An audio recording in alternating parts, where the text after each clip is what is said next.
How to use Wix Database. Hello guys and welcome to this new tutorial. In today's video I'm going to show you how simple and easy it is to use the Wix database.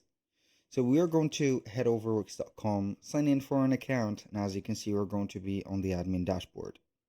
Now what we're going to do next is going to be very simple. We're going to head over the website that we have created or we have chosen for this matter, and after that we're going basically to be on this specific area. So I am going to head over the website on the home page or the setup page to click on edit site. So we are going to see our editor.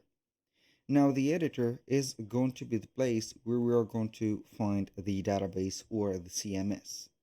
So the CMS is going to stand for the data or the specific, let's say, collection, or not collection, but basically the content management system.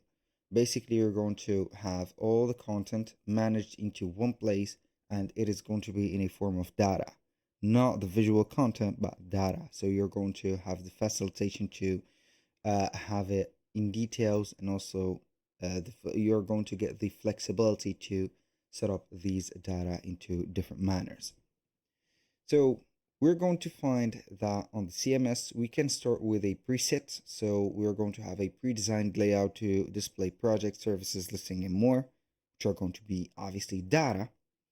And you can have also start by adding content. So you can store and manage content in a collection, connect it to a page layout to show it on your site. So basically, when you click on start with a preset, you're going to find a item list, a project, services that you're going to put, recipes as a restaurant, or not a restaurant, but basically a cooking website, a portfolio, news, whatever. So you're going to add it and set up your data collection. Or you can start by adding the first collection. So you're going to store text, images, videos, import listing or content from a file, and then you're going to link everything right there.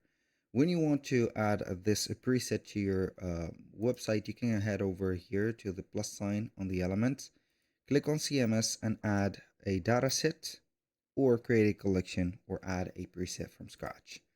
That was all for today's video. Thank you guys for watching. I hope that you have enjoyed the content, and I hope to see you in the next one.